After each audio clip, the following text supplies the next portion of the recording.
Most runners never get much faster than their first race results. They might shave a minute off here and there, but then they hit a wall.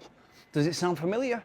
It's frustrating to be putting in all that work and not getting the results. My progress curve was very, very similar. It took me no time at all to go from running 25 minutes to running 16:30, but then from running 16:30 to 15 minutes took me so much more longer.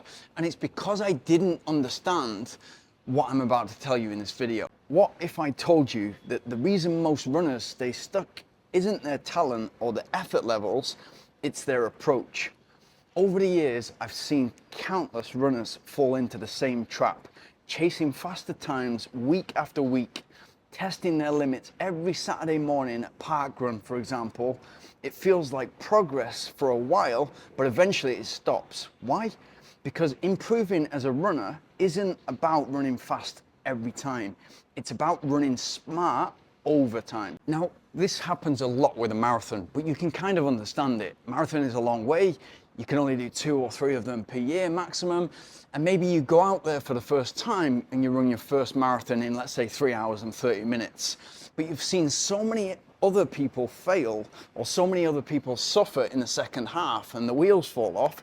You don't want that to be you. And so you stay safe. And maybe the next marathon you do, you aim for 3:29 or 3:28 or 3:25. As a fraction, as a percentage, it's such a small improvement. You're moving forward, yeah, and that's brilliant. But is it exciting? It certainly doesn't excite me. But I'm gonna give you an even more wild example with the 5K. Now, I started working with somebody very recently who wants to get to the next level with the 5K, wants to blow past what he's been capable of so far. So we look under the bonnet and we go into detail. And this is his performance over the last 8 years. So this is 8 years running mainly 5Ks, the odd 10K, but mainly 5Ks and a lot of park runs.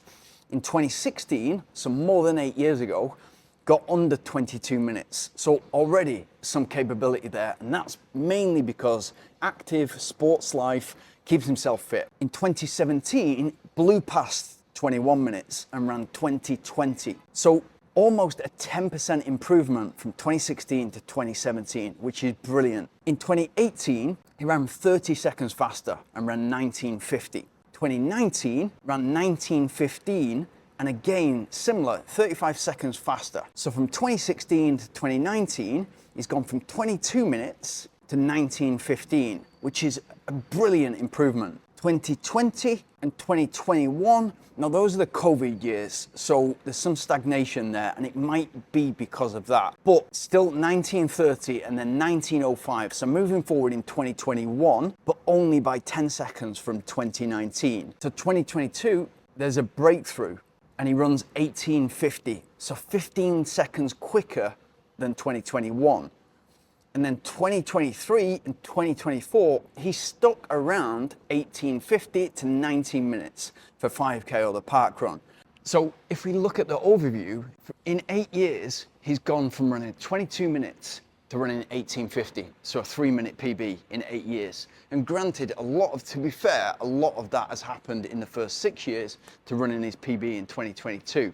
And most of that, 2 minutes 38, has happened between 2016 and 2019. Then he stagnated, gone through the COVID years, hit a PB in 2022, he's back, then he's stagnated since. So what's actually happening there is the consistency, the discipline, the work ethic, it's all in place. And that is the case for so many runners and so many people that are trying to improve at stuff. It's not what's missing, and it's actually the hardest part. What is not in place is the discipline to hold yourself back, bring yourself back, and then look at the medium to long term so that you can make real gains instead of trying to shave off 1-2 seconds every single weekend. Because what ends up happening is if you've got a target every Saturday that I want to compete, naturally you're going to the same park runs. And so you're probably coming 3rd, 4th, 5th, 6th, whatever with that time. And then you're racing with the people around you. And so every single Saturday, you're in this frame of mind that I need to come 5th again, or I need to come 7th again, and that is my judge of whether I'm doing well or not. What it means is that's where you stay. And maybe some other runners come and they come ahead of you, or maybe there's a week when those faster runners don't show up and you come 3rd and you see that as improvement. But in actual fact, you're staying at 18:50, you're staying at 19 minutes. And so you're not moving forward.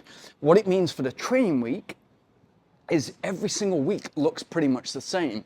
You're probably doing stuff in the gray zone, most of your stuff in the gray zone, because you're training all the time to prepare for that Saturday.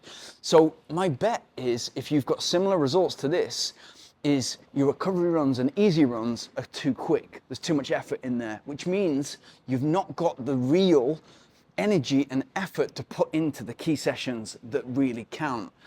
You then looking at your interval session, if you're doing an interval session or a faster session, it's probably quite ad hoc, but you're doing it and it's probably the same stuff that has worked for you before. So whatever got you to 18:50 or whatever got you to your PB, keep repeating that session. And that's what worked previously, and so that's what we'll keep on doing, and hopefully we get the same gains. It just doesn't work like that. The body reacts to a training stimulus and then gets ready to absorb that training again and some.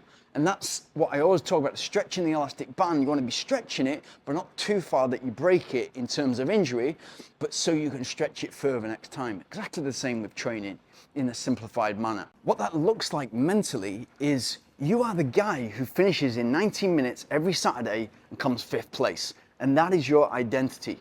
If you start to work with a coach, your coach is going to want you to think medium to long term, because your coach is going to spot lots of potential in that. In 1 year, you went 10% faster. In 3 years, you got down to 19 minutes. And then all of a sudden, something's happened. Essentially, you've been doing the same things for the last 5 years. And so we need to build a completely different athlete. The likelihood is that your new coach is not going to have you running park run as fast as you possibly can every single weekend or even every other weekend, because that's what you've been doing for 5 years. And clearly that has an effect on your week, and therefore we're looking medium to long term. So initially you're going to have to detach from that identity and get to thinking a little bit more long term. And what you might also look for, psychologically, this happens in no matter what field, you don't want to be told that you've been wrong for the last 5 years. You've definitely not wasted your time, but you don't want to feel as if you've wasted your time for the last 5 years. So you'll look for an affirmation bias, and that might come in the form of your initial intermediate goal doesn't work for whatever reason. And therefore you go out and after sort of 6 weeks, you try to run 5K as quickly as you possibly can, and you've not got any faster, or you've even got slower. But what were the reasons for that?